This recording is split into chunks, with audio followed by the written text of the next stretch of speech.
Puna were not resting so peacefully there, and we wanted to make sure that they had the chance to find their final resting peace that they deserve.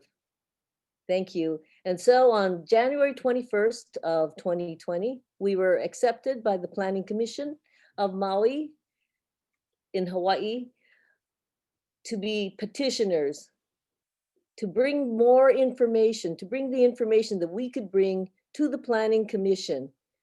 And at that point, we hired an attorney. We had done everything by ourselves for the last half a year.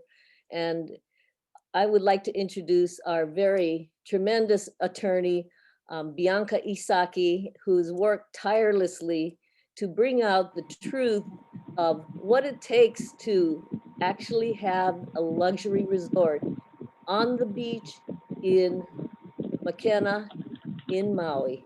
Bianca Isaki.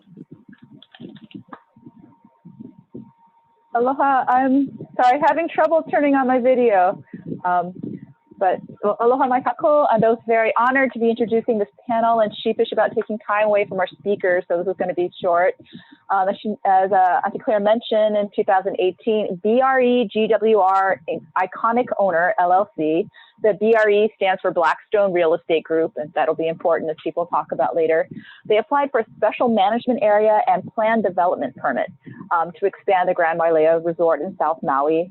The expansion includes now 150 hotel units, 3 to 4 pools, installation of synthetic turf, restaurant renovations, and other items, other construction. A permit is needed for development in the special management area, which is generally the areas that line the shore in different counties. You get it from the County Planning Commission, but to get the permit, you have to show the commission that there won't be significant impacts on the environment, scenery, public access, cultural, historic, and archaeological resources, and compliance with county and community plans.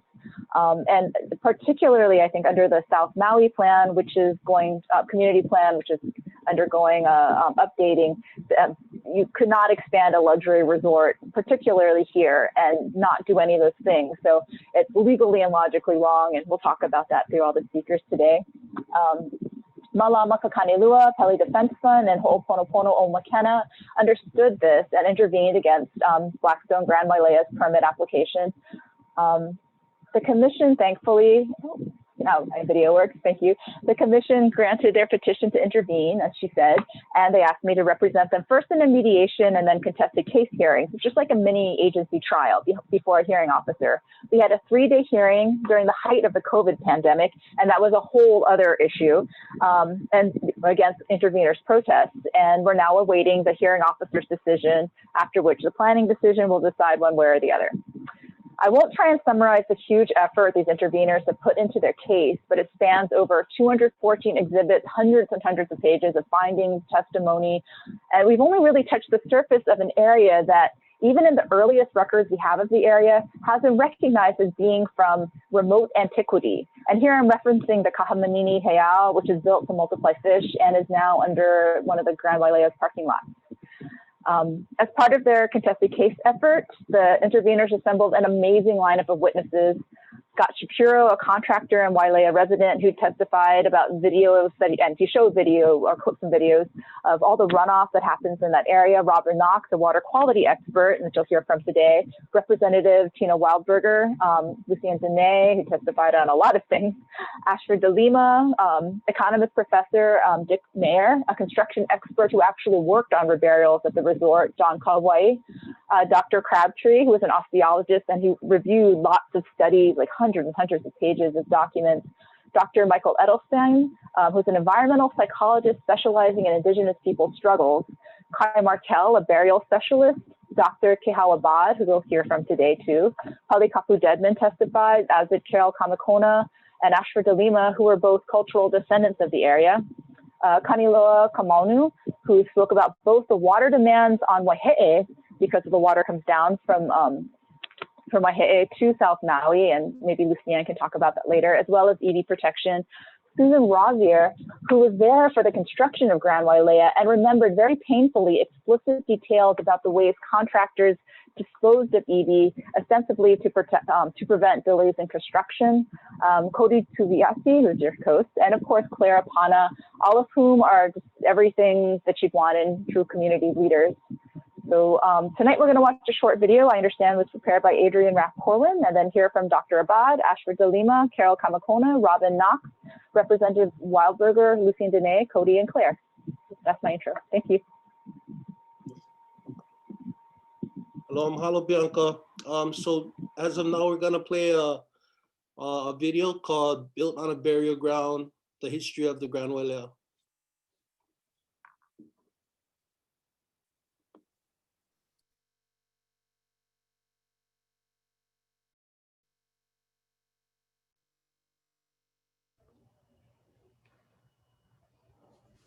I want to fly out to Hawaii, see the ocean blue. Go places that I've never been, do the things I love to do. Now, American Airlines gives you Maui and Honolulu, two exciting Hawaiian destinations. Your choice every day. Wait a second. Did you see any Hawaiians in that Hawaii? Yeah, me neither. But who cares about those people anyway? Respectful and caring people, that's who. But for a long time, that's not how developers have treated Hawaii and us, the Hawaiians. We call ourselves the Kanaka Maoli, the original inhabitants of this island nation. Visitors come here expecting sun, sand, and fun. What they get is a whitewashed version of our history and culture. Because of that, they never really get to know us.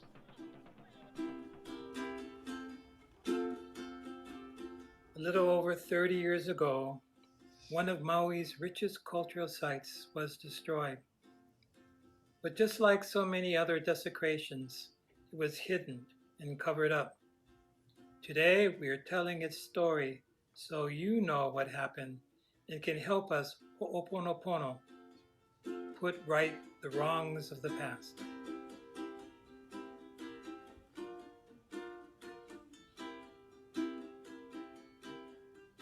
In the 1980s, the tourism industry in Hawaii was booming. International developers swooped in, looking for places to build luxury resorts and capitalize on the influx of tourists. Maui, with its beautiful beaches, was a prime target. Developers were particularly interested in two areas, Punukahua Bay in West Maui and Kahamenini Bay in South Maui. One developer planned to build a Ritz-Carlton hotel, while the other planned the Grand Hyatt Wailea, now known as the Grand Wailea. The two developers hired the same archaeological firm and consulted with the same cultural advisory group. Both the Hunukahua and Kahamenini areas had sand dunes where iwi kupuna, the bones of our ancestors, were buried. In Kanaka Maoli culture, sandy areas have been used as burial grounds for over a millennium. Our kupuna, our ancestors, were buried in the sand so that their iwi, their bones, and their essence would become part of the land, or aina. We believe that the living and the dead share a kuleana to watch over and protect the land and the people of the area where they lived. This is how we remain connected as a people, generation to generation. This was a huge, huge village, all along the southwest side of Maui. There was a lot of Ali'is from Big Island. They wanted to take over Maui, so they had to fight the people that lived here. And there was a lot of war fought right in this area here. And we got burials. But developers didn't care if their resorts whitewashed Maui and its rich cultural history. Neither did our state and county officials, including the Office of Hawaiian Affairs, who all signed off on these two mega hotel projects. Unsurprisingly, as developers broke ground in Honokahua, they hit ancient Hawaiian burials. They expected to find a few dozen, but instead there were more than 1,000. But even that discovery didn't stop the desecration, and the digging continued. When Kanaka Maoli from other islands found out, they traveled to Maui to put a stop to it. We have to stop the state from giving permits to developers to take our bones out. We have to stop the State Historic Preservation Office allowing it. We have to stop the issuing of permits that allow the desecration of ourselves as Native Hawaiians. And that's why we're here, to stop it. We're taking a stand here at Honokahua, and we'll be taking a stand at every island where the bones are going to be taken out. We don't want them out, and we want these bones here returned. We speak for thousands of years of Hawaiians before and thousands to come. Regardless of what the other nationalities may think, we as Hawaiians think this is sacrilegious. It's against our traditional beliefs, and it has to stop. Iwi protectors rallied to stop the desecration and protect the burials at Honokahua. And they succeeded. The Ritz-Carlton was redesigned and moved Mauka up the hill. The burials were returned. Today, the Honokahua Burial Preserve is a recognized wahipana, a storied and sacred place, and cannot be disturbed again. But what about the Grand Wailea? In March 1989, at the same time that Honokahua's front page news, the Grand Hyatt Wailea planner wrote a memo for the developer in which he noted, both the Office of Hawaiian Affairs and State has cooperated and responded very well in maintaining a low profile of the project by keeping public attention away from the Wailea archaeological sites. So what did they find at the Grand Wailea that they wanted to keep public attention away from? Once again, hundreds and hundreds of ancient Hawaiian burials. Many were found just mauka of the beach. This is an area that they found many iwi kupuna and took them out and moved them. Some of them, they say they couldn't get them out, so they left them. And we know from past experience that when you take concentrations of burials out of an area, chances are there are more burials. They've taken and disinterred full burials. By what that I mean, they were in their place, buried with burial goods, some of them with the necklaces that you see, the miho palaua. Some of them had fish hooks. Burials were also found in the sediment basin near the Humu Humu Nuku Nuku Apua'a restaurant and the luau grounds.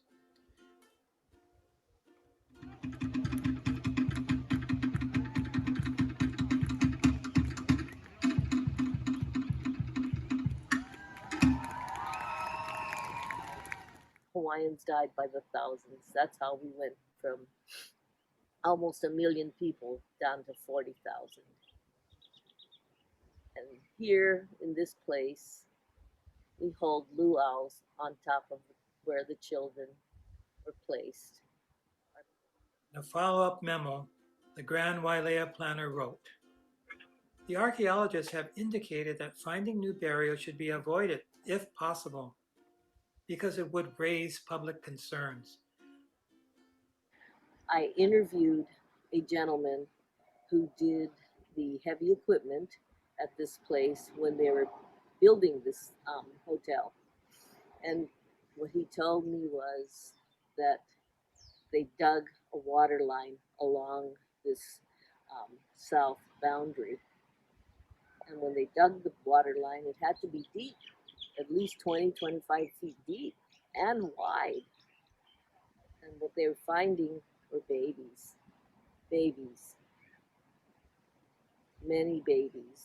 I said, well, you do with them? And he said there was one particular person who liked to go and get the skeletal remains, and he would take them and put them into boxes. Another workman from that time said that there were trucks that came, like flatbed trucks, that came and got the cardboard boxes and took them out for like 2.5 weeks. They came and got the boxes and took them off property. Today, there are only 2 officially recognized burial preserves on site. One is unmarked. They have no views of the mountains or the ocean, which is customary for traditional burial grounds, and they are wedged between a large parking structure, a noisy access road, and a wing of the hotel, so our kupuna cannot rest in peace. In the year that the hotel was to open, April 1991, the burial council was reported that there were 340 minimum individuals that needed to be reinterred. What part of this land our kupuna came from? We don't know. There's nothing here that's specified where the burials came from. And the hotel will not admit to their own studies. I mean, it's at the State Historic Preservation Department. That's where we got the information. They will not admit to how many burials they have desecrated and left in this land here. Unfortunately, Grand Wailea's poor stewardship goes beyond our iwi kupuna. The Grand Wailea is one of the largest private water users on Maui, taking almost 1 million gallons per day, and it's no secret how they're using it all. Their extravagant water usage infringes on the water rights of Kanaka Maoli and the community at large.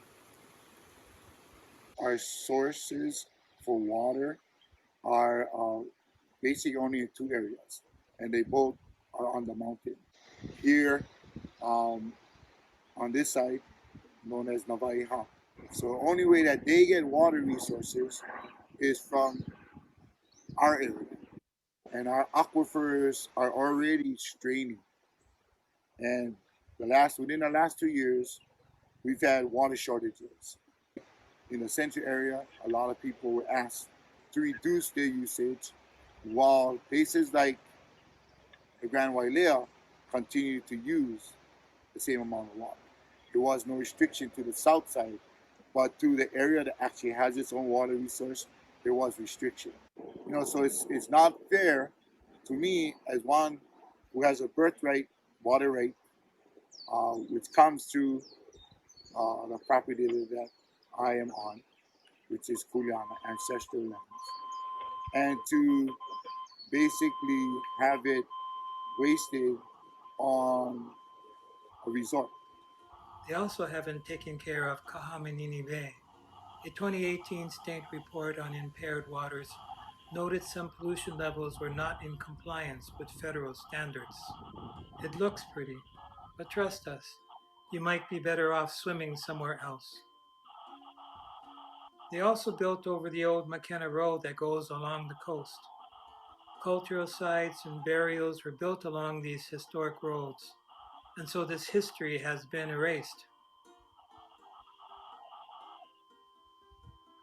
So, the Grand Wailea has done bad things, and now they should fix it. That's the end of the story, right? We wish it was. In 2018, the new owners of Grand Wailea requested permits for another round of construction on the property. They want to construct a new building right next to the unmarked burial site.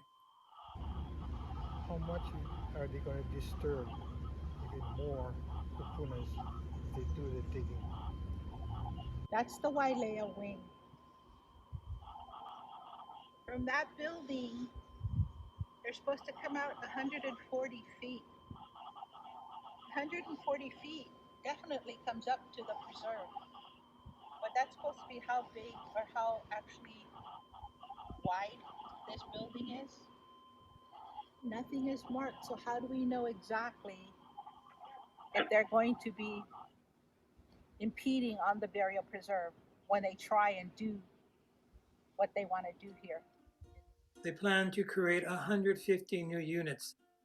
Which means 150 more showers, 150 more sinks, 150 more toilets, and then they want to make a bigger infinity pool or lap pool.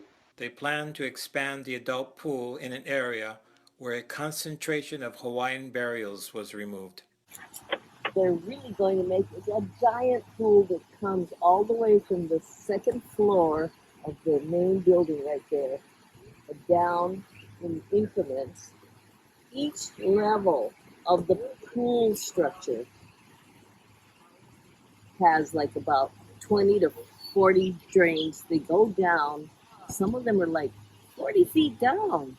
That pool expansion would disturb any remaining iwi kupuna and waste more water. But they don't plan to do anything to prepare for sea level rise, which will inevitably affect their resort and then require hasty fixes because they didn't plan ahead. The people they displace would have always thought about how to take care of this place for generations to come.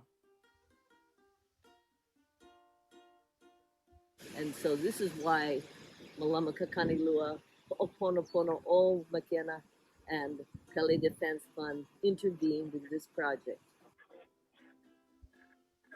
I mean, it's not just about building size or floors or bedrooms or what they do.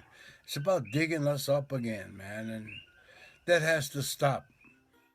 Today, the Grand Wailea and the Ritz-Carlton Kapalua are both owned by subsidiaries of the Blackstone Group, one of the largest investment funds in the world. The money generated from this, it doesn't stay here with us. It goes to the owners who are one of the most influential and richest groups in the world, and that's Blackstone. The odds is against us. You know what I mean? We don't can afford an attorney, but we trying. These guys, they got no problem paying for an attorney. You can pay for one every day of the whole year. You know what I mean? Just like in the 1980s, we still face an uphill battle to protect our iwi kupuna and our aina. LLC.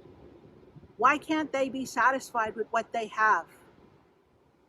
It's greed. It's development. It's disrespectful.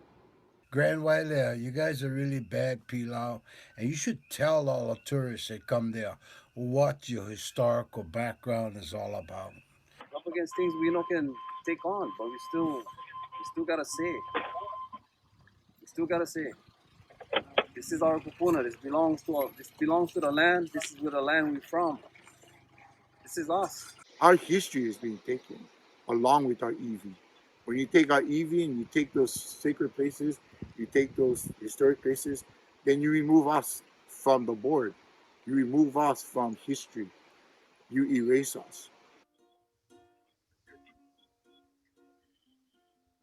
It is time to finally tell the truth about Kahaminini and what was desecrated there. We want a full accounting of all iwi kupuna, all cultural artifacts and sites, everything that was destroyed or removed from this place. Bring back the historic road and the cultural remains. Expand the number of burial preserves and commit to no future ground disturbances. Help us convince the owners of the Grand Wailea and our local officials that Hawaiian burials matter. Hawaiian rights matter. Go to www.protecthawaiianburials.com or call 808-214-4411. Let's make right the wrongs of the past. Let our kupuna lay in peace.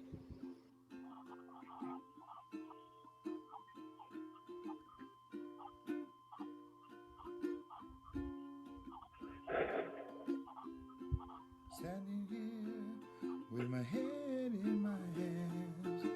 These foreigners, these trying to take the land, feeling the pain with every grain of sand they Mahalo na take. kupuna. Just a creation Mahalo for everything you guys have done for us and what you continue to do. Where's You humanity? know, watching that, I just wanted to add that It's killing it's me so hypocritical each and that every day. when you go to the Grand Wailea, you see the Hawaiian hales and you see the canoes and you see the statues of Kamapua'a. You know, they really try to portray this Hawaiian world, but underneath all of that, they desecrating Hawaiian bones. You know, so to me, it's very hypocritical and sometimes you just gotta open our eyes and see what is not always on top of the surface, but what is beneath, you know. Mahalo na kupuna.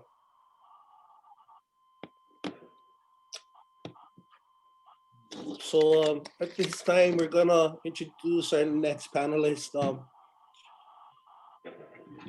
Kihawa Bad.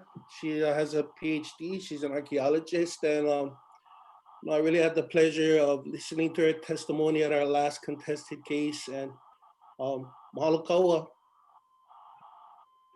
Aloha kaua e Kihau.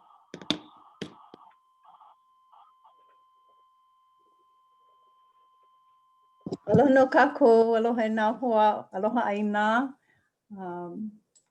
Ea no wau ma Eva, ma ka moku, ma ke hupa'a o Honouliuli ma Oahu, and just sending a lot of aloha from Oahu to you guys on Maui, fighting this important fight. You know, the small way that this one piece that I was working on, that I was able to see, I was already like so blown away at the degree of the heva, just the depth of it and the breadth of it was really amazing. I just like in the worst sort of way. So it just made me want to share with people a little bit about some specifics where, you know, one of the processes that are in place to try to malama or wahikupuna, whether they be sites with iwi kupuna or other kinds of wahikupuna that our kupuna had created. There's this whole historic preservation process, and there's all sorts of things that don't go well in that process. And you almost see every single one of those typical problems in this case of the Grand Wailea. And it's really, really, really eha to see that. And I just want to maybe provide a little bit, some examples of that. Sorry, I'm just going to grab some things from over here. So one of the, if you kind of think about it in big picture, there's this process, right, that they're supposed to follow. There's rules, there's, you know, steps. And in general, you'll see that almost in every case, the steps and the processes that they were supposed to follow, they did it all mixed up and incompletely and without the right consultation. And there's so many ways that this happens throughout the process. And I think the others on this, in this panel who are going to be able to speak to that better. But just know that, you know, from even just the pure looking at the way they were supposed to do it, they didn't. They absolutely did not follow the right processes. And the part that I'm going to look at is like, okay, let's look at what they did do. And even if you looked at what they did, what our archaeologists did they do it in an appropriate way where the standards were followed? Did they do it in a way that showed a lot of integrity for the work and for what their kuleana was in the process too? Is what was their kuleana? So in the process, archaeologists are supposed to, you know, identify what's of possible interest to the cultural group, the Lahui in this case, that has an interest in these wahikupuna. And be able to consult with them about, you know, you guys about, well, you know, how do you guys interpret this site? You guys are the cultural experts. We don't know the culture, right? That's how the archaeologists should have comported themselves and said, okay, well, you know, what would you folks want to see in this process? Or, you know, which sites are important to you folks? And and how would you folks like them treated, and how, you know, which ones seemed like really, really important sites that should be preserved. So much of that didn't happen, right? So that's I think key to everything. That would have solved a lot had they followed the right rules, but they didn't. So let me just now dive into some specifics where the archaeological process was really messed up. So by the time you get to, I'm going to fast forward to 1999, and RecNen is doing a project to monitor the work that's going on. And why they're monitoring when they're already encountering so many burials, really they should have just said, stop, we have to do like a better inventory because we're encountering too many burials. It's clearly a concentration. We cannot just keep on going like, yeah, let's keep on constructing. And if we find more, we'll just keep on, you know, adding them up to our list and, you know, taking them out. And they should have stopped it right there, but they didn't. They just kept on monitoring and disturbing burial after burial after burial. Let me give you even just with 2 sites that I can give you some data on. So site 2803, this is in like the southern portion of the parcel. There were 28 primary burials that they found in their original context, in other words, and then another that they had gone through so horribly that they couldn't even count, like, how many are we talking about? And they said, oh, it could be anywhere from 80 to 180 kupuna. That's how messed up those burials were by the time that they were working to, you know, identify them. They just let the construction go. And it, you know, that they would do that with that many is just nuts, right? Now let's look at another site, 2802. This is like southwest-ish in the parcel. There were 79 numbered burials. Really, they probably contain 80 kupuna, 10 of which were so badly impacted that by that point, they just called them scatters. Now, of those that they gave information on the depths of where they first encountered the burial, there were 43 that were found that the upper part of the burials were within a 2 feet range from the surface down. They were found within that first 2 feet range, 43 of them in that one site, 2802.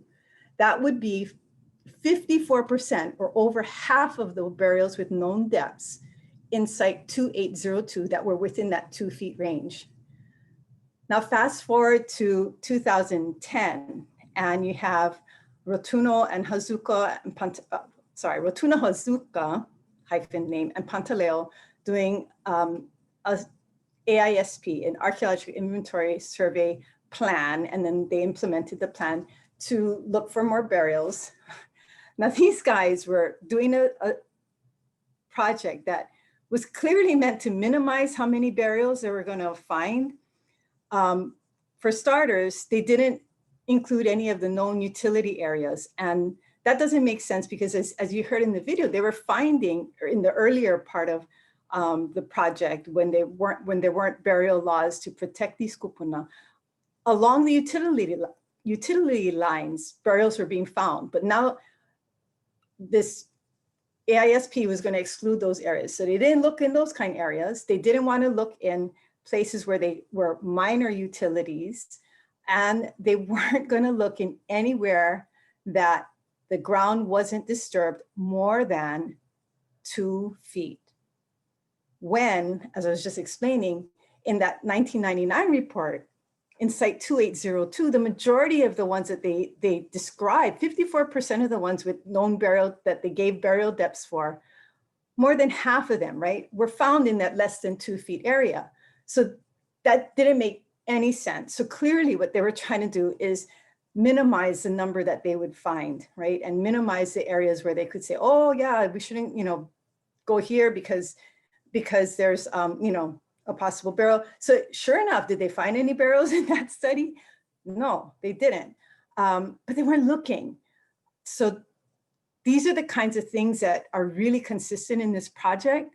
And then, you know, the hardest part about what you'll see if you dig deep is that when you're reading these reports and you're seeing how these burials are like just totally demolished in the process. Like they talk about this being crushed or that being missing, and it's just no churning. It's really, really horrible. And that they just continued. It's like we're talking hundreds of burials that were being treated like this. And then the worst part about it is at the end of this, right, throughout this, what they end up focusing on is, oh, these are just scatters, or these are, secondary burials. And they end up trying to minimize the ones that aren't in primary context. And you have to think like, well, where did these scatters come from? There's a primary burial somewhere, right? The rest of that person's body is somewhere else. And instead of focusing on the fact that we know that they're there somewhere, they're nearby, the primary burial is nearby.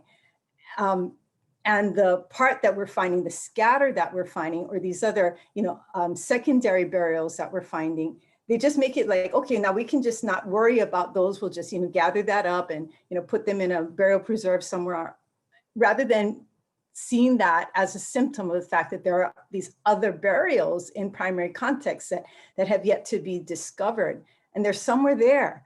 They can't be ignored. I think I have just a little bit more than a minute left. Let me just say that there's other parts of the archaeology that's super disturbing. One of the ways that the burials could get greater preservation is their association with the significant site. I mean, the context of these burials, the scale of them, they just should have been preserved, period. The numbers, but above that, another layer of why they should have been preserved is because they're within really important sites. They were found, pupu kanioi were found at these sites, iwi of flightless manu, like these are really old sites. And most significantly, there were 3 sites with calibrated dates that go back to BC 3,600, and the top limit's like 2,900 years ago. So those are super old dates.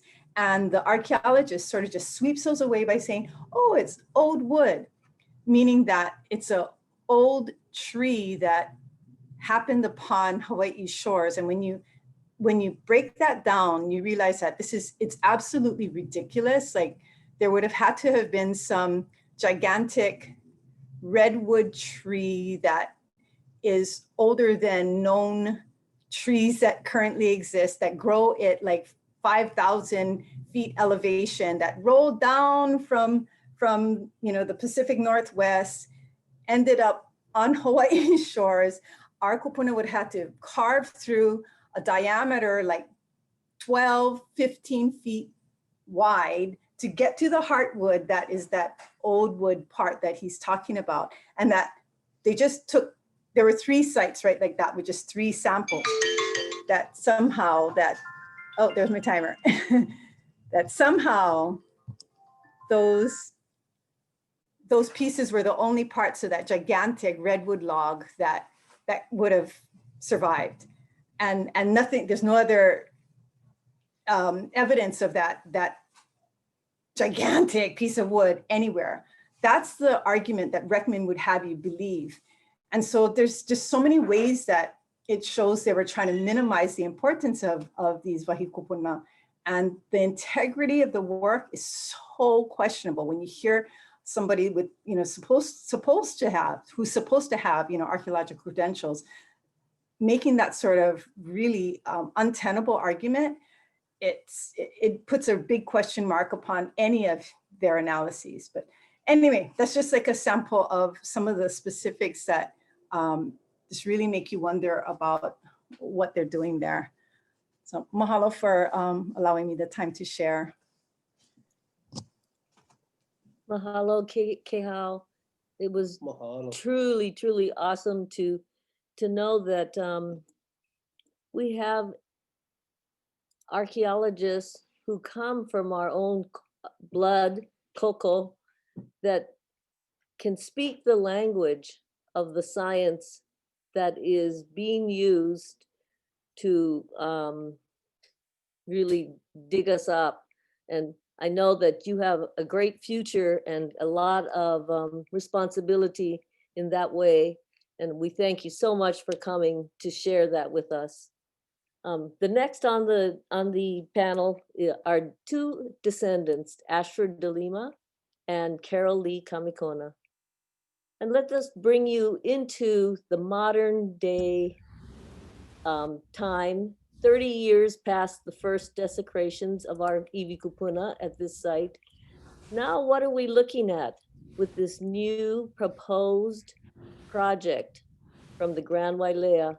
And how do descendants whose ancestors actually lived on this land, how do they feel about what's going on? Thank you, Carol Lee Kamikona and Ashford de Lima. Aloha no. Mahalo Claire. Aloha Enakuna. Aloha Lahu. Aloha Ohana. Aloha na Hoaloha. Aloha no. Ko'ino o Caroli Kamikona, ma makupuni o Maui, ma Kahului. Good evening. As Claire mentioned, I am a cultural descendant, and cultural descendant defined by State Historic Preservation Division, SHPD, is one who has ties with a kupuna that either lived in the area, resided in the area, and for a lineal descendant, it was if you can actually point to a specific iwi and say that is my kupuna. So for my mo'oku auhau, my kupuna, according to writings from Inez Ashdown, who was Maui's historian, along with Fornander, my kupuna is Kauholanui Mahu, who was in the area of Honua'ula around the 1400s. Kauholanui Mahu was a chief from Moku'okeawe, and he came over to Honua'ula. He resided in Honua'ula. He married Ne'ula, who is a chief princess from the area. Her parents were from Honua'ula. So that is why I am a cultural descendant, according to SHPD, because the iwi are too old and we don't know for sure if my kupuna is buried there, so I'm considered a cultural descendant. So I'll let Ash talk about his mo'oku auhau and explain his connection as a descendant.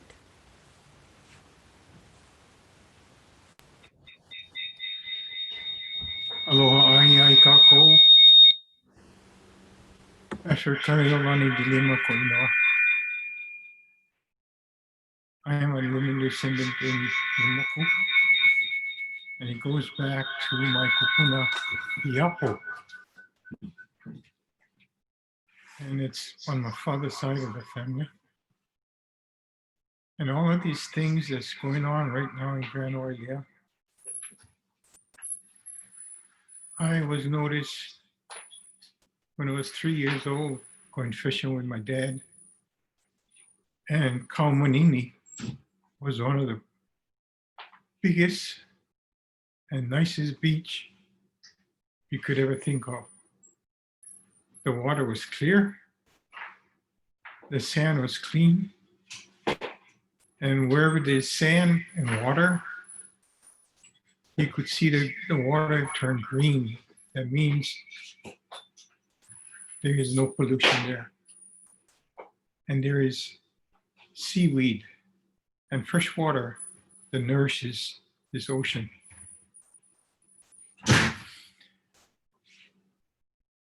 Also, when Grand Wailea was put together, the road that I used to travel on from Kihei to Makena is no longer there. I was confused when the hotel was put together. Didn't know where Kaumanini was until I went on I walk on the seashore, and I recognized Kaumanini Bay. Kaumanini Bay is one of the historical sites for akule. There was schools of akule in that area, and the water would turn black. And now, with all this pollution coming from the hotels and water injections that enter the ocean, it depleted and it's very little.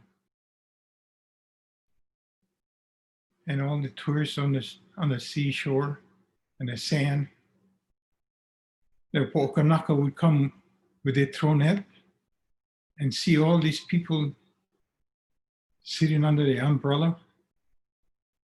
They was not welcome there. So they picked up the ahu net and went home. So what I witnessed today, and especially when the pandemic came about and nobody was allowed on the beach, slowly the ocean would come back and the fish would come back. And this is one showing that says to me, we have too much people on the beach, too much pollution. And that's why the fish is getting less and less. So I'll say that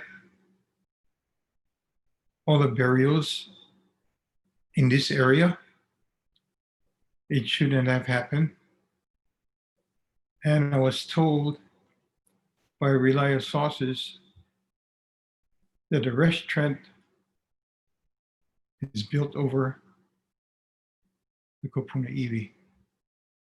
Why wasn't it removed?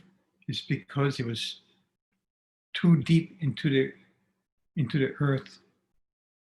So what they did, put Hawaiian artifacts and open a restaurant and put a big pond on top of these burials. This really hit me hard, how they can do this to our kupuna. Aole pololoi, this is not right.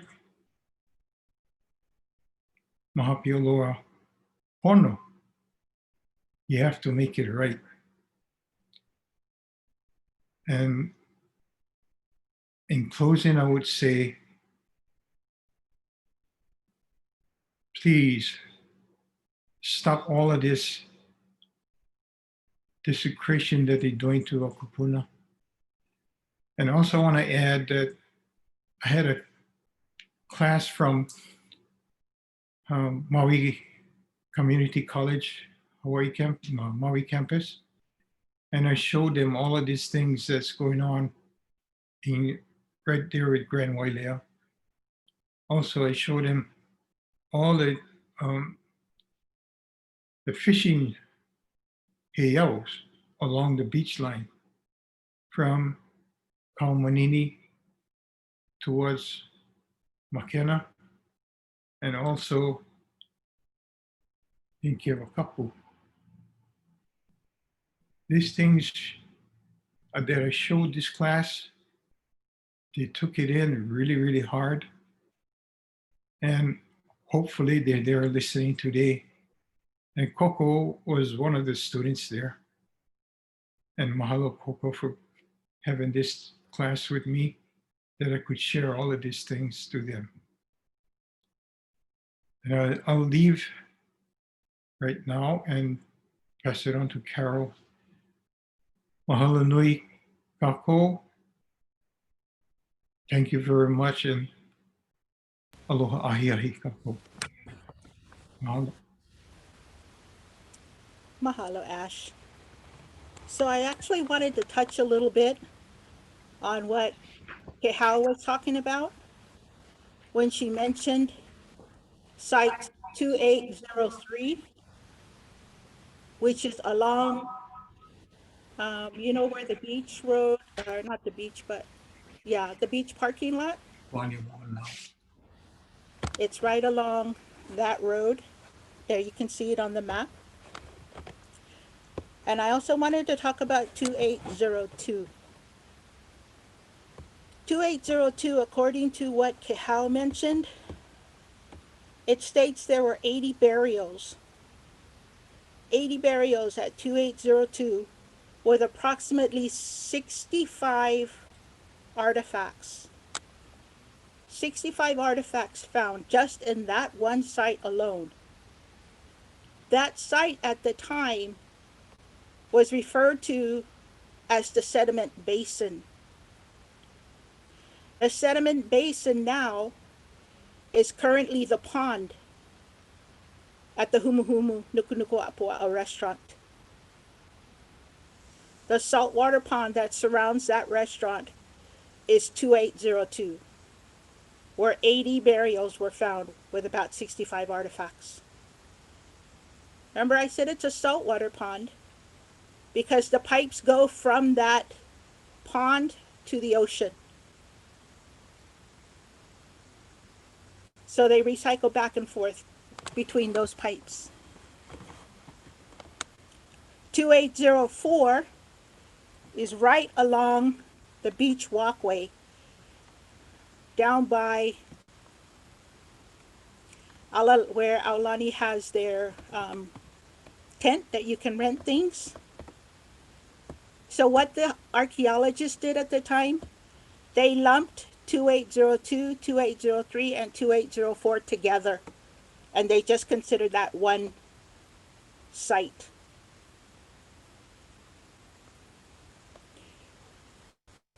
So where did all the artifacts go?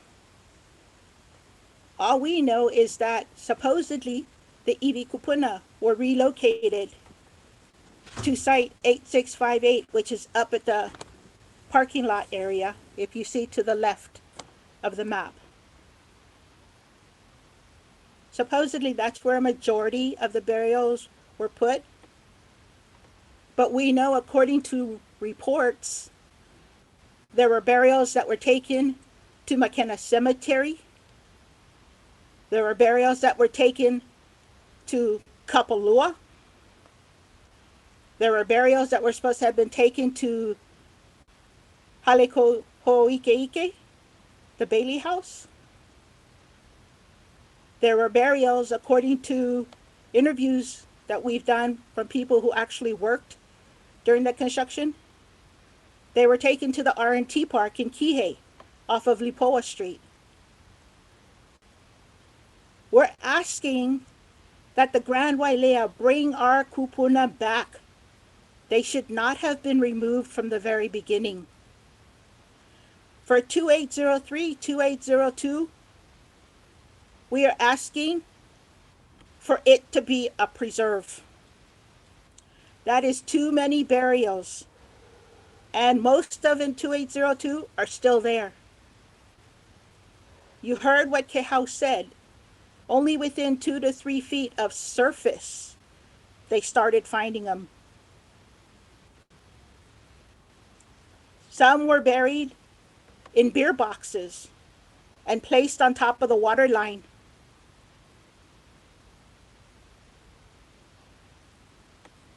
All we're asking is for you to bring it back. Bring it back, Grand Wailea. Give us a full accounting of what happened to all our kupuna.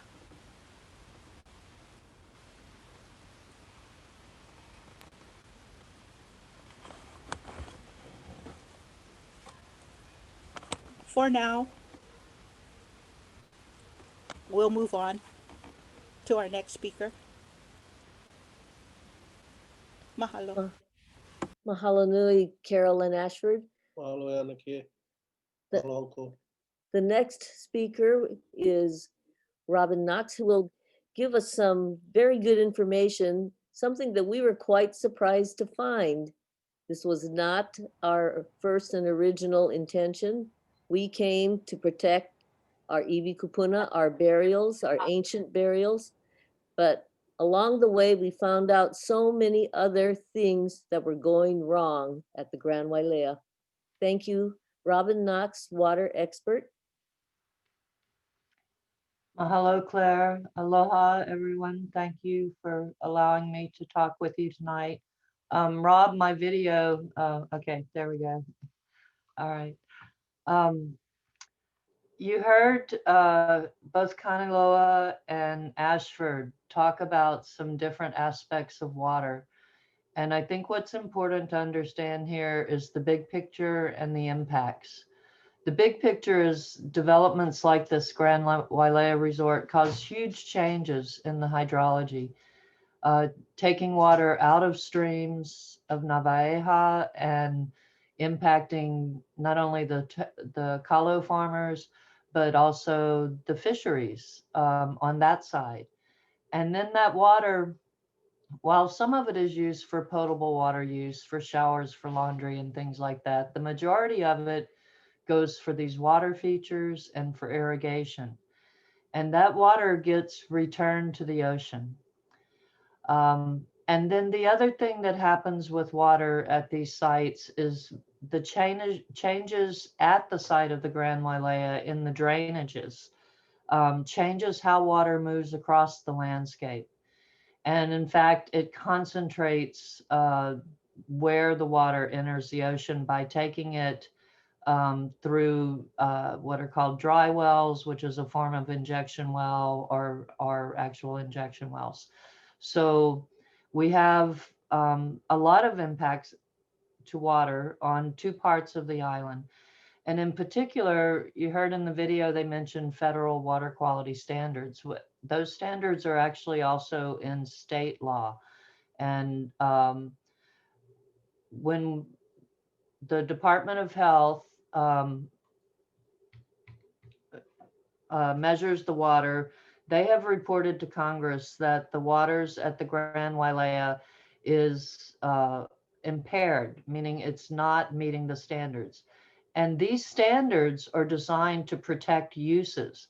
And one of those uses is fisheries, you know, having water clean enough for fish to live in and clean enough that you can eat the fish.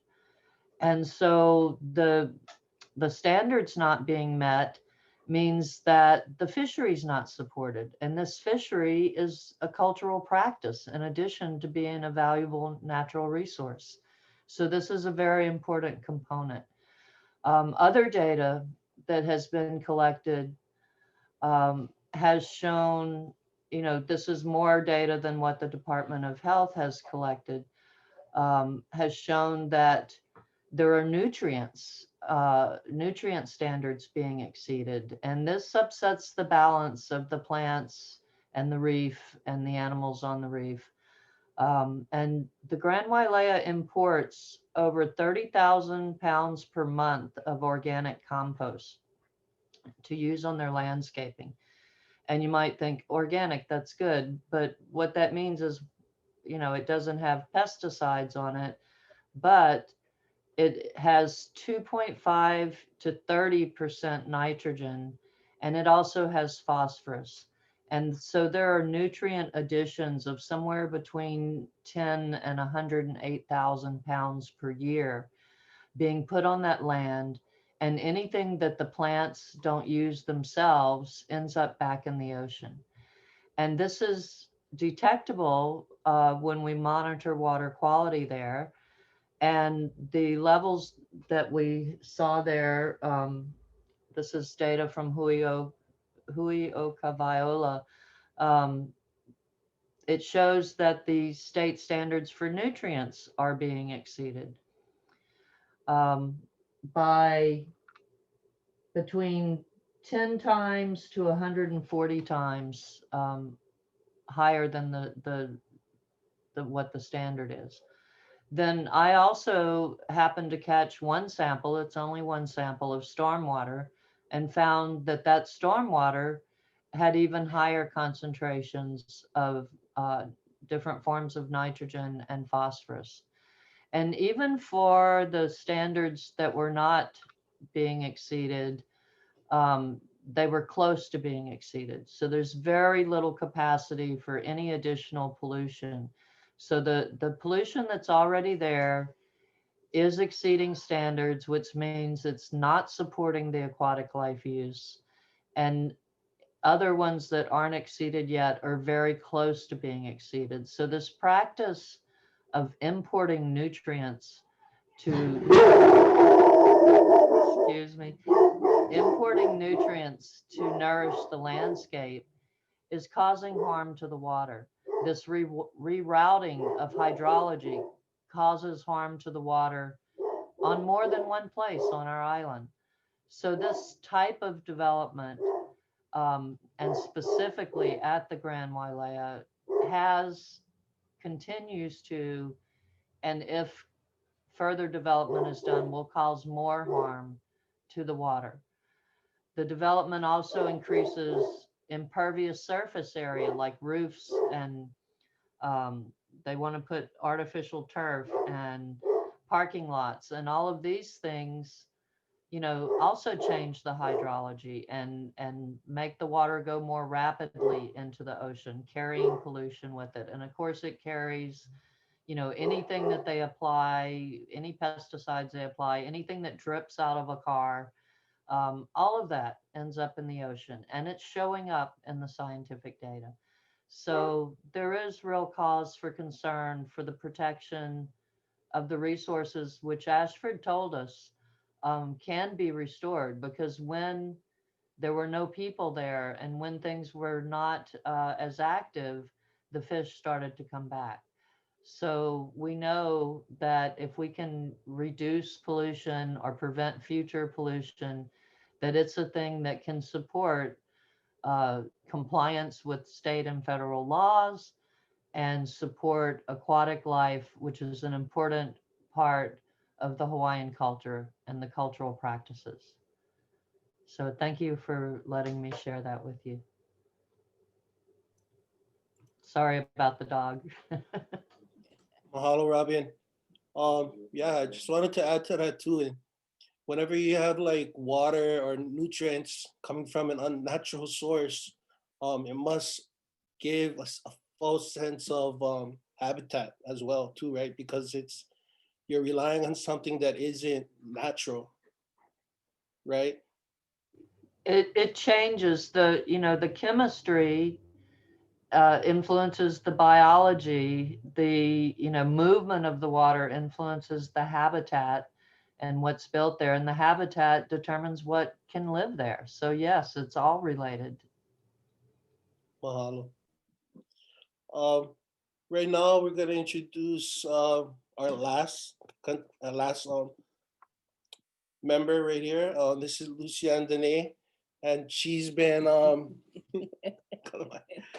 and she's been working tirelessly on this project amongst others. And I've had the pleasure of walking the land with her and learning so much from her, and continuously learning a lot from her. So mahalo, Luciane, for everything that you do, and yeah, take it away. Well, mahalo to both of you, Coco and Claire, and everyone who's participating in this.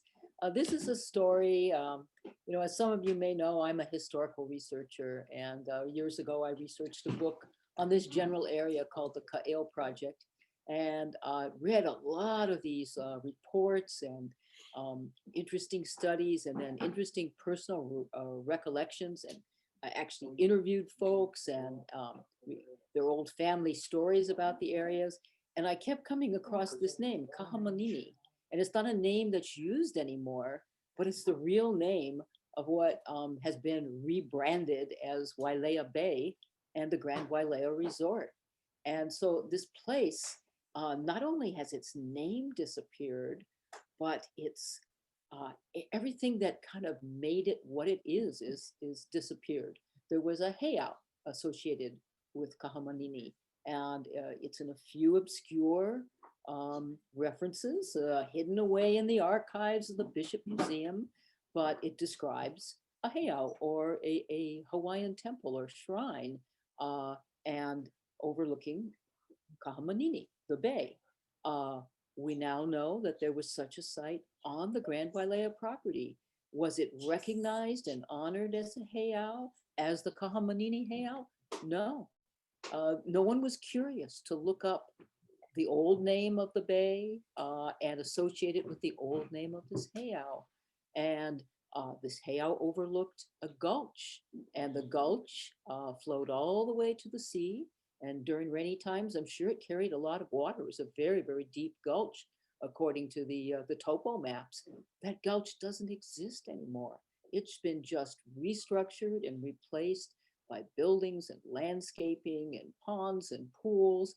In fact, there's a funny story that the chapel on the Grand Wailea grounds, that it floods all the time.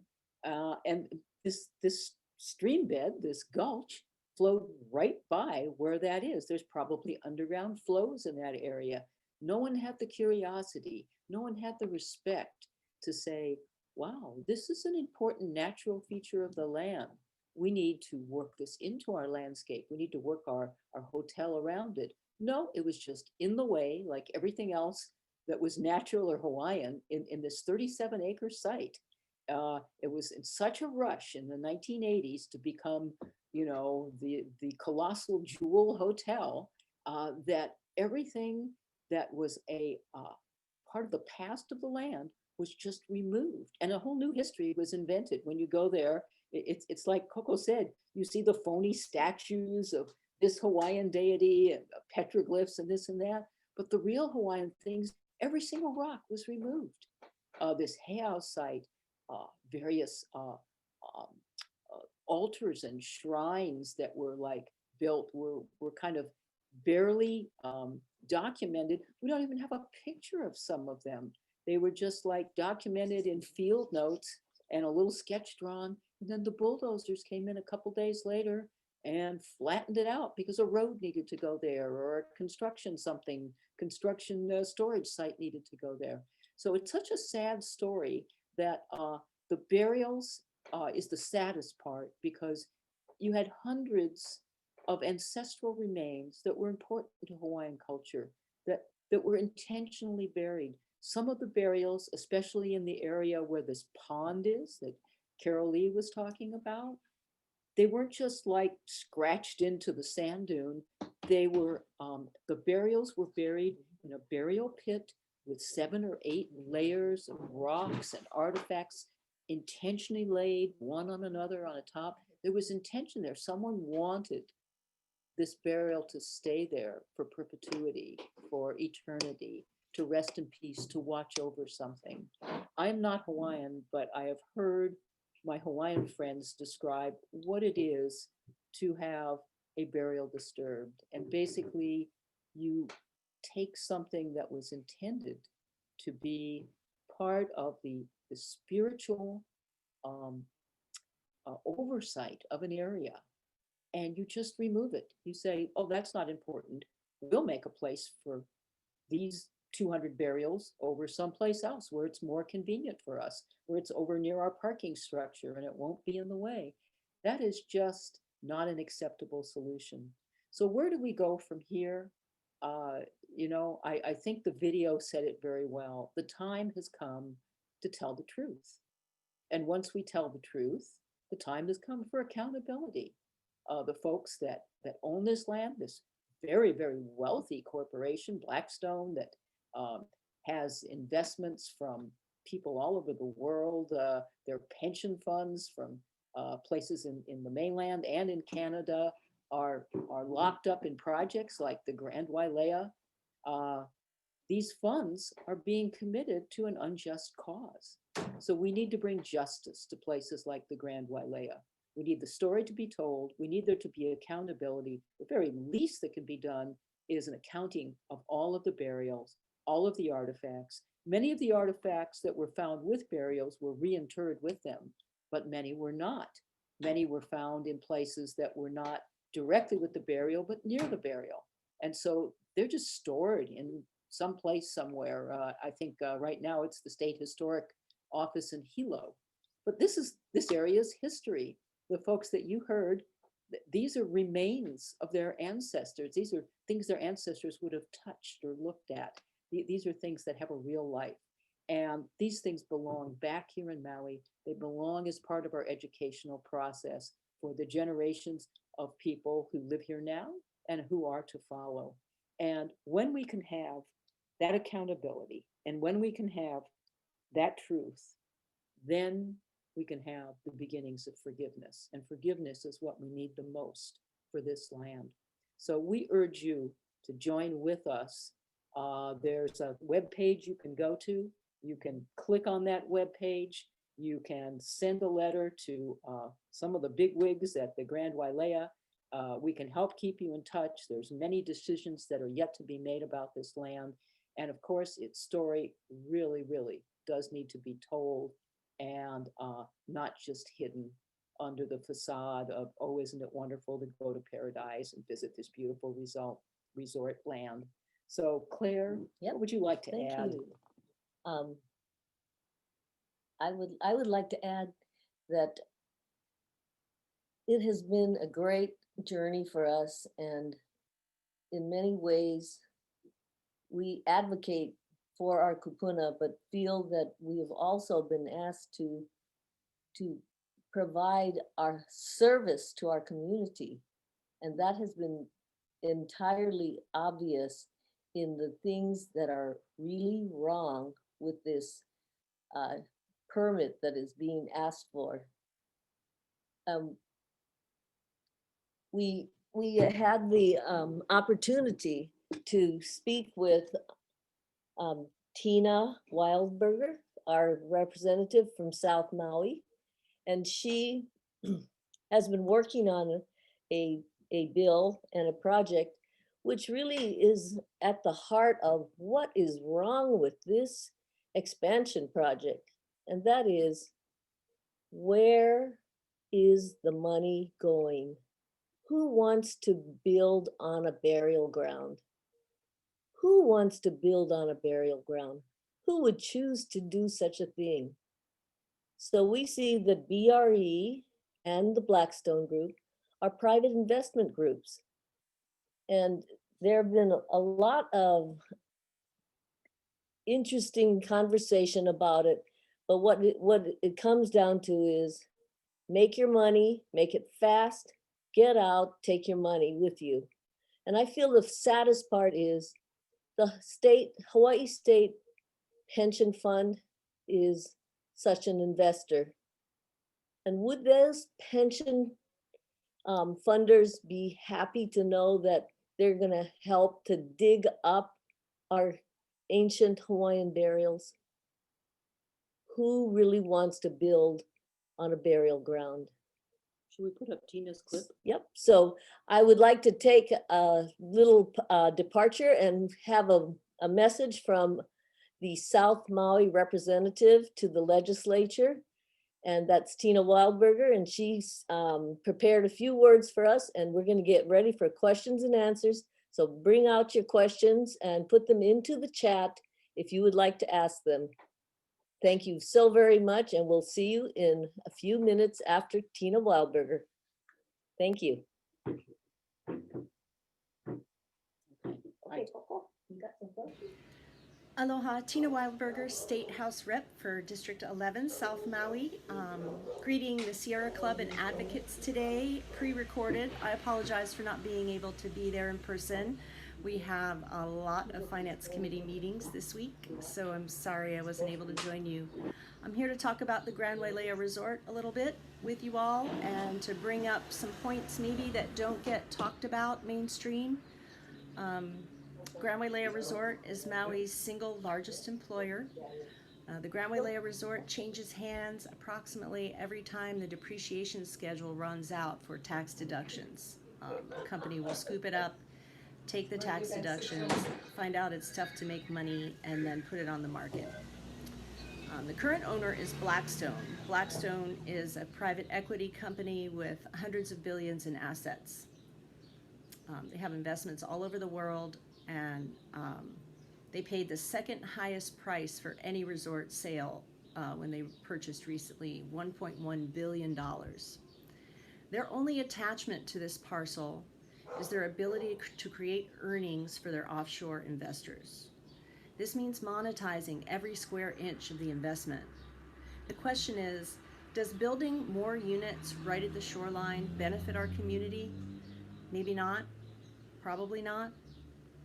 Blackstone has $500 billion in what the finance guys call dry powder. That means cash money ready to invest. They get a lot of their money from public pension funds, funds invested on the behalf of state workers in a variety of states for their retirement pension funds. We really want to be careful about what these companies are doing when they scoop up properties and when they take our investment funds. And this is something that hasn't been looked at before. So transparency is important.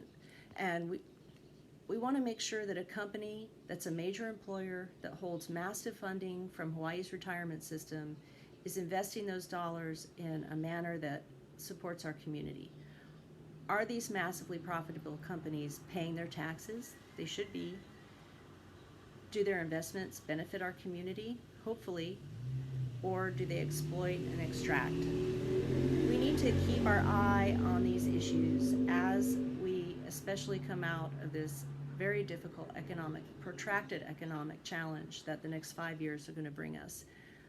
Let's make sure everybody's paying the taxes they're supposed to be paying, and let's make sure that their investments that they're making on behalf of our state workers benefit our communities.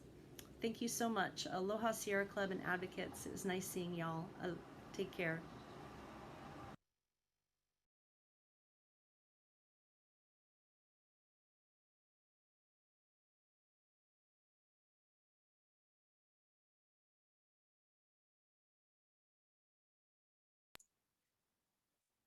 So we'd like to go right now and take a couple minutes to make it a little more clear about the issue of the water that is proposed in the present water development plan for Maui, and how our water from Wailukumoku goes to South Maui, and now we may not have enough to feed all of the people and the projects there, and perhaps they're going to come around to East Maui to ask for water. And Kaniloa Kamonu is going to give us his thoughts on the water that is taken from the Moku of Wailuku for South Maui. Aloha mai kako, Kaniloa Kamaunu, Koinoa Mokupuni o Maui, Moku o Wailuku, Aha Pua'a Waihe'e. And so that being said, the water, as I spoke about in the video, if you got to view that video, comes from our area. I am one of the 4 streams. I am Kuleana, as we would say. I am an heir to lands that are there. I am the 7th generation of that area. And there is quite a big impact on the water. As it is known, or if you don't know, South Maui really doesn't have a water resource. And it depends on outer areas such as the Wailuku Moku or district, which is known as Navaiha, the 4 streams of the 4 waters. And water is taken from each area and is dispersed out through central Maui, also going towards the east side, towards Sprecklesville, and or I should say the North Shore, and then also the South Shore. And this is the only way that the South or the Wailea area and the South area gets its water. And people need to understand that it's a finite resource, meaning that there's no way to recreate it. There's no way to, for man to produce it. The only way it's done is through its natural process, rain percolating down from into the earth, creating these aquifers, and of course you have the stream waters. And I remember looking at a report from USGA talking, this is almost 10 years ago, about the aquifer lens of fresh water, that it's so impacted. This is about 10 years ago, that, there might be almost, it could be punctured. And once that lens is actually punctured, then all your water resource, or so your freshwater resource, will now be would end up being destroyed, and you have brackish water. And so, with what's going on in just the south area, with all the construction that is coming up, and with, of course, Grand Wailea wanting to have more water for their purposes, it really drains a source to everyone. Um,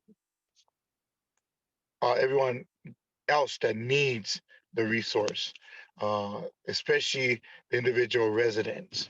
Not only talking about our water rights as Kuleana, but those who actually need it for their personal use. And so these types of resorts, these types of businesses, um, end up taking water, and there is no gain for the water resource. There's no way to re-put it into the aquifer, and it gets wasted for pools and for other things, which are, to my thinking, is frivolous. And we really need to really take concern that this finite resource is not damaged to the point that we're stuck on an island, like what happened to Kaho'olawe, without any freshwater resource. And so that really needs to be put out there to the community, that it is a resource that we cannot recover. If it doesn't go through its natural processes to replenish itself, then we are in the verge of losing that resource. And so we really need to, as a community, really need to look at how the water is used, and so that it's there for the people themselves, the community, to make sure that they have enough for themselves. But yeah, it is important for us to be, think about water, and that it needs to be protected, and it needs to be cherished. It needs to be understood, and that it needs to run its natural courses for it to always be there. Mahalo.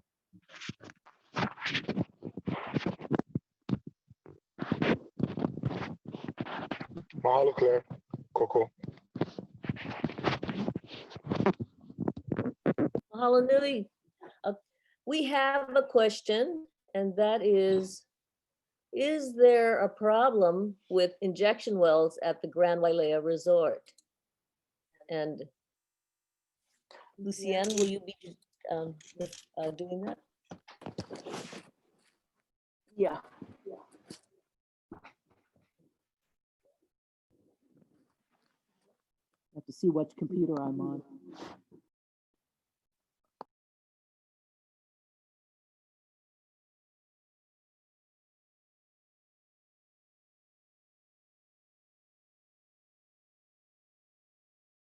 A number of documents that we saw during the trial about the injection wells that were once located there, and then there were maps that showed, oh gosh, at least 4 or 5 new proposed injection wells. They're called dry wells, like Robin Knox says, and they're to dispose of runoff during storms. But because that runoff goes through, whatever kinds of services, it goes through landscape areas that have chemicals in them. It goes through sidewalks that have, different things on them. It goes through parking lots that have oil and, automobile residue. This is actually polluted water. It's not just like rainwater. And so these wells are all in the shoreline area. The 3 original wells, or 3 or 4 original wells that were there, what we came across were documents saying that they were drilled back at the beginning of the hotel, like around 1990, just before the hotel opened. And then their permits expired. They were never renewed. So it was a very gray area, and they were tried to renew in 2004. So I think the safest thing to conclude is the public is not probably going to get very well informed about injection wells on this property, about whether they exist or not. We've gotten conflicting stories that they were in the plans and then they were taken out of the plans, but then we saw the plans and they were still in. So it's very likely that they have to have some way of dealing with the storm water on the property. This is 37 acres and it's downslope from a lot of slopes.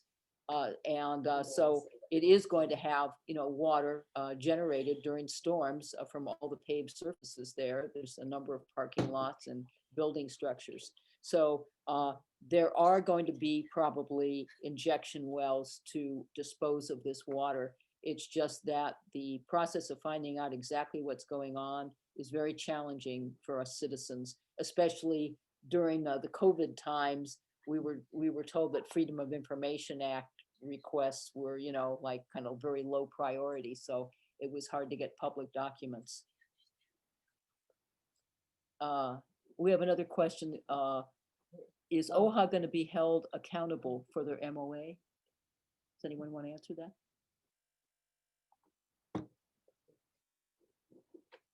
I think having read some documents about that, I think OHA believes that the memorandum was superseded when the burial councils came into being.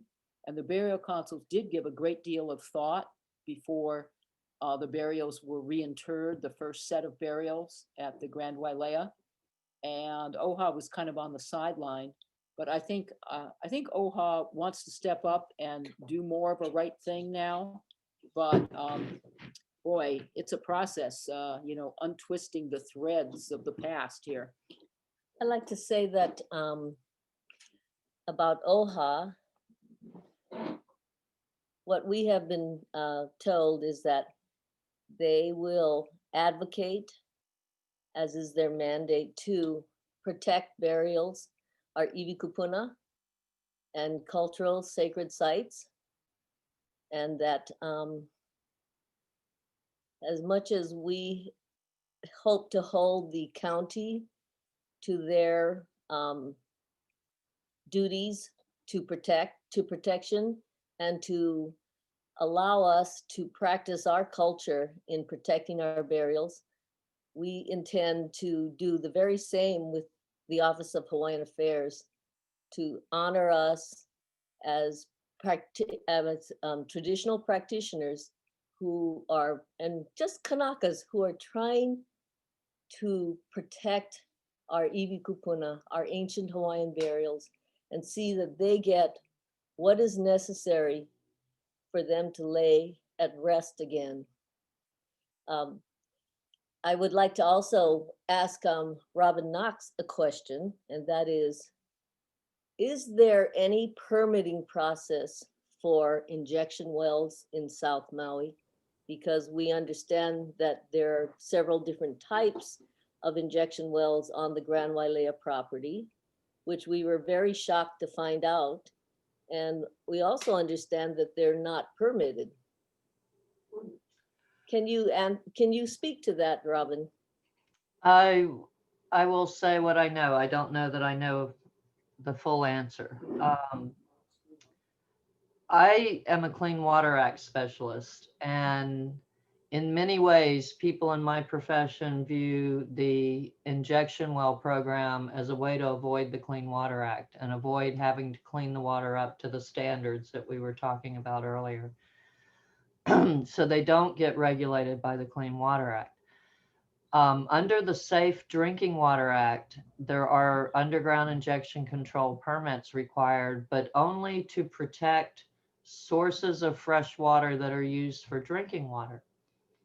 And so brackish water near the coastline kind of falls into a gray area where permits aren't required The state does still, um, have them listed and keep track of them, but there's not necessarily a public process for each well that would allow the public a chance to comment on it, like there would be if they issued a UIC permit under the Safe Drinking Water Act or a NPDES permit under the Clean Water Act. So they're, somewhat regulated, but not really to protect the ocean at all. That's not even the point of the act that they're regulated under, of the Safe Drinking Water Act. So it's definitely a loophole where a lot of pollution in Hawaii gets into the ocean. And in an indirect way, it's allowed to do more pollution than what would be allowed in a direct way with the surface water discharge. And that was kind of the whole point of the lawsuit against the county of Maui that went to the Supreme Court, is that you shouldn't be allowed to do indirectly what you're not allowed to do directly.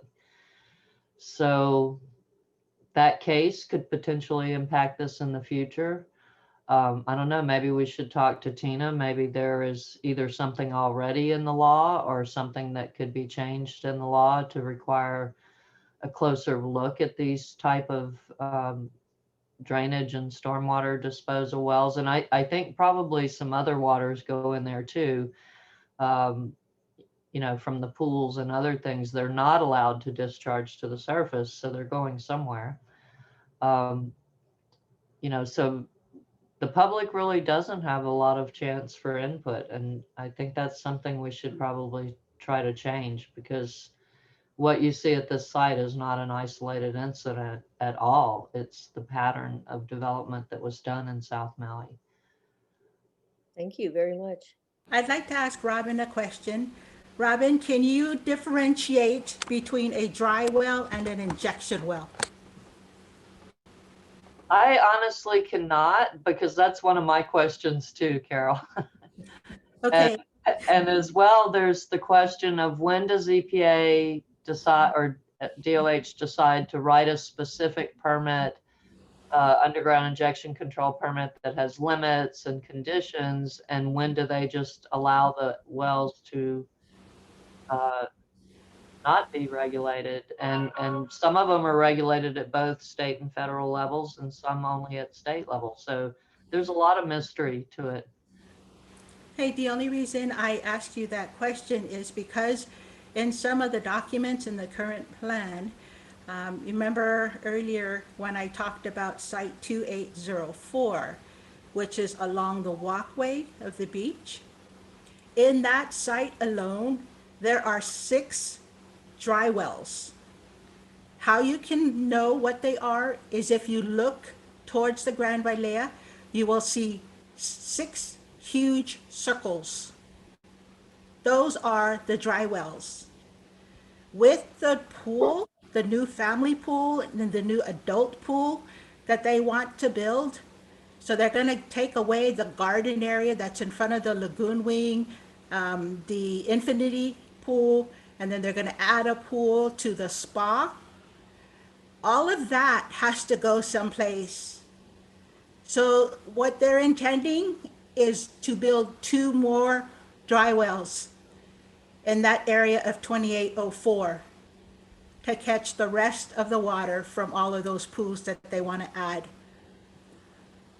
Carol Ann, I'd like to clarify what I said a little bit earlier. I don't know what the definition of a dry well is, but I do know the definition of an injection well, and that is a hole in the ground that's deeper than it is wide. And I think the dry wells are injection wells because they're holes in the ground and they are deeper than they are wide. So I think they would be an injection well. I just don't know what distinguishes a dry well from other injection wells. Well, thank you for that, Robin. Talking about water too, I also wanted to bring a comment that was brought to our attention. Even though in 2020, a good portion of Maui was locked down, probably 8-9 months, maybe even 10 months. According to fiscal year 2020, Grand Wailea was the largest Department of Water Supply user. For fiscal year 2020, they used 172,340,000 gallons of water just in 1 year. Also wanted to mention, people are telling us, I don't live in Kihei, South Maui area, so thank you for bringing this forward. But just within the last week, there have been so many brown water advisories because of the rain, the runoff. So, lahui, we need to maka'ala. We need to really follow this. And I actually really want to say that when the interveners came into this, we all collectively wanted to come in to malama our kupuna. We wanted to ensure that our kupuna are put back where they were disinterred from. And because of that, many other things came about. Yes, we looked at the Kihei, the community plan. Yes, traffic is an issue. Yes, the ratio of visitors to residents is an issue, a big one, because that's over tourism. So there's a lot of things we looked at, there's a lot of things that came up, but what we didn't know, and this just recently came to light, was who BRE really is. The visible owner of Grand Wailea and the silent owner, which is Blackstone. So we need to really maka'ala. Blackstone actually owns the Grand Wailea, the Ritz-Carlton, the Turtle Bay. Go figure. Claire, Coco? Mahalo, Auntie. I had a question for Kihau. Is Kihau still there?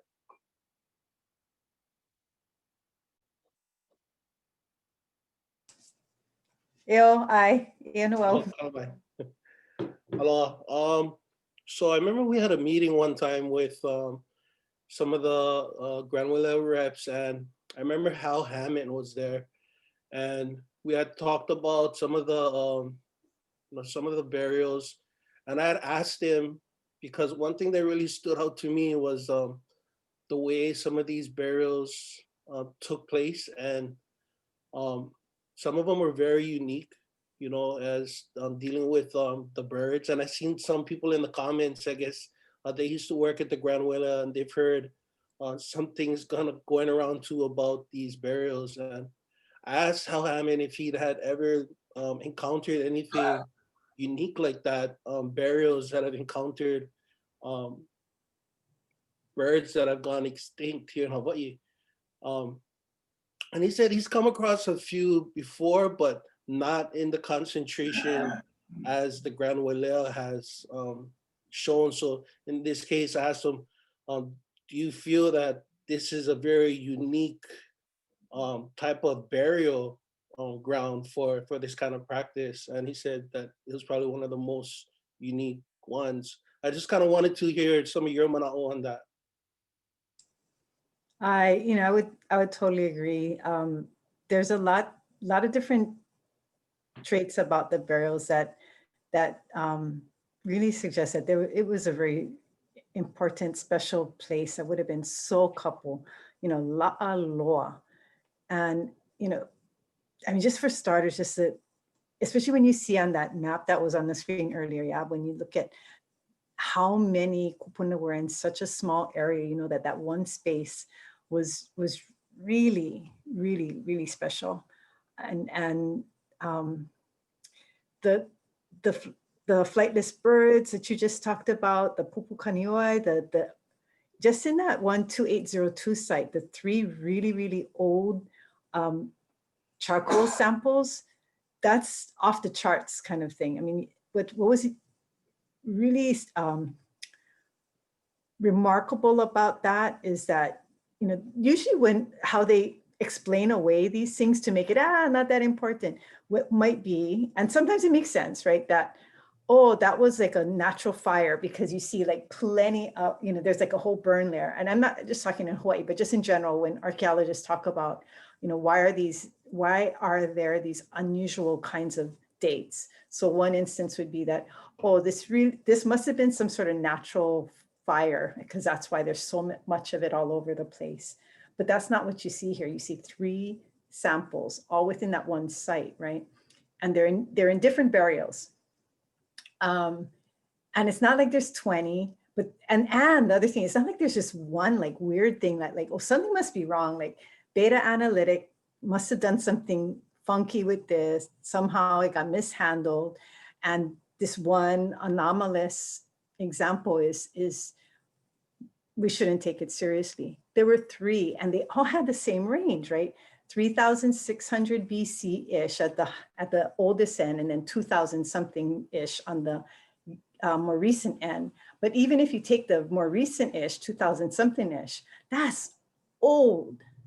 That's like, and you know, for a while, right, there's been, within archaeology, there's been this ongoing question about, well, when did the first Kanaka arrive here? You know, from Kahiki, you know, when did that happen? And so there's a number of different ways we can address that. But when you have this kind of, you know, hard evidence that helps to substantiate other, like Mo'olelo and Mo'ku'auhau, then it's just another thing that we should be paying attention to. And that there are kupuna, real like people that were part of that. And then you treat them, these are like kupuna kahiko loa. And you know, like when we think about how we think about kupuna, right? You know, the older they are, in many ways, you know, that should give us the sense that we should have even more and more reverence for them. These are kupuna kahiko loa. And to see what they were doing with the kind, you know, the way that they were just like, oh, let's just monitor and destroy as we go. And let's just keep on making a new record of who else we destroyed and who else we destroyed. And you can get, and they got hundreds. You know, how do you do that? But I mean, so in terms of your question, you know, what were they special? Was it just, you know, run of the mill burial, as if there could be such a thing? You know, there is no, you know, run of the mill, it's okay for us to hana, you know, this one. There's no such thing as that. But I mean, the degree of what we were talking about, just the sheer numbers, and they're in just such a small space, right? That so this is super couple, and they are, you know, again, kupuna kahiko loa, and the on top of that, the extreme egregious way that they were treated, all of that makes this a really outstandingly horrible instance of how kupuna are treated. Like you think about some of the worst cases we have of like what happened in Mokapu, right? Where thousands got unearthed, but they weren't unearthed like these guys were unearthed, right? With machines that just like tore at the burials and left you with like, you can't even tell how to put them back together again in many instances. And so, sorry, I'm going on and on, but you get my drift. They're these kupuna, the place that they were laid to rest, it's very special. It's something that should have been paid like the greatest of respect. And I know that's what, you know, everybody on this call is trying to do. And if the powers that be were with us, they would have gotten treated much differently. Yeah, mahalo. Yeah, I feel the same way, and you know, my mind is always kind of dwells on it too, and you know, I always think about that with the manu and the moa. You know, that must have been their world. You know, the moa and the manu, not so much the pua'a and the ilio, but I think that it goes far back to a time where where we got to even think even more so about what their world was like. And this is what this really shows, that this was their world, the era of this type of um, makamai and amazing. Um, yeah, to me, it's, yeah, can't even speak on that. We often find ourselves speechless, and with the inhumanity that we experience with the burials that are desecrated, our precious ancestors that are desecrated, it does leave us speechless. And well, we're here to do make a difference and do something different this time. Can I make a comment? Okay. We're talking about history, and one thing people don't really realize is that our kupuna were actually given, even though they hala or they have passed away. Um, there is a law, 1860, protection of sepulture, and it was uh, afforded our Ivi Kupuna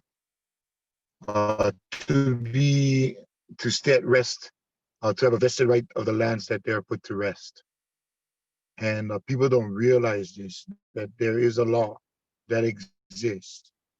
And, because of, the transaction that happens with the annexation, what people also don't realize is that Kanaka Maule were never naturalized to the United States. And it's because of the Coué petition that our people did not want to be part of that transaction. With that being said, Congress recognized that and, recognized our position and our right.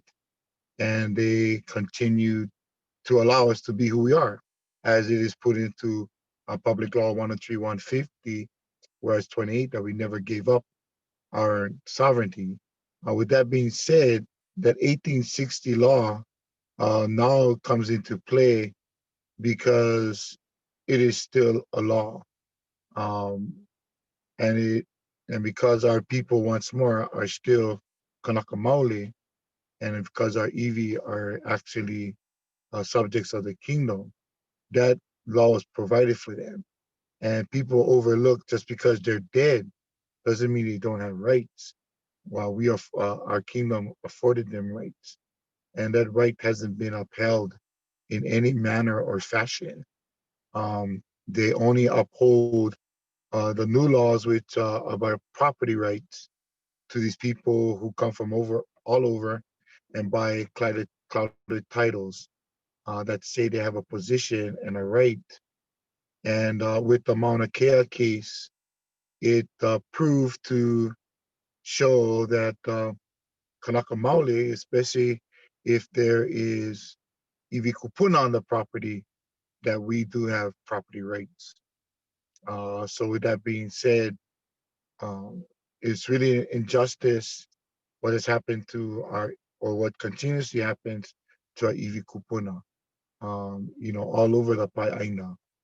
And, and to discredit the right that they were given to be left at rest in these places is, a grotesque, um, injustice, inhumane um, uh, way of really desecration. I mean, it's beyond desecration, just grotesque. But, people need to realize there is a law our people were provided that, and that needs to be abided by. Thank you.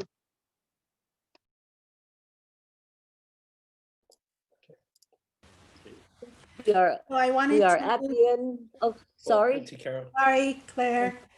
I wanted to make a comment. For everybody that lives here in Hawaii, you have a home where you came from.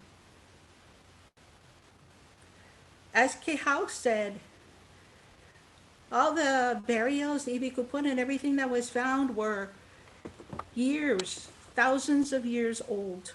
The moipu that was found were thousands of years old. So everybody had a home. This is our home, the home of the Kanaka Maoli, the indigenous people of these islands. So the more desecration that is done, the more disinterment of our iwi kupuna, the more development that happens, it slowly erases who we are as Kanaka Maoli. I just wanted to put that out because this is our home and we're basically getting developed out of it, and we can't even afford living here. We don't get comparable wages. We don't get affordable housing. There's so much that's inching us out of our own land. And I wanted to close with a comment that came on social media. If the pohaku dies, the limu dies. If the limu dies, the bait fish leaves. And if there's no bait fish, all fish will leave. We see that a lot with the tourists that are on our beaches. Mahalo. Claire, Coco.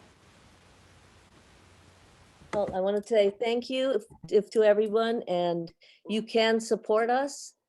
You can support having the right thing happen at the Grand Wailea Resort. You can go to Facebook page, Protect Ancient Hawaiian Burials. Click on the page, click on the way to send a letter. Right there with one click, you can help to bring this, what we would call heva. We could bring this desecration, to bring this injustice, to bring the harm that has come to Maui, to the land. You can bring it back. We can make it as well, as best we can. It's time to make up for the wrongs and make it right. Visit us at our site, Protect Ancient Hawaiian Burials, and click on there and be part of our campaign. Mahalo nui loa, and thank you for being with us tonight. And thank you to Rob Weltman, who has been the technological master tonight. And thank you to Sierra Club Hawaii for providing this venue. Mahalo nui loa to Maui for keeping Maui the beautiful and blessed place that it is. Aloha no.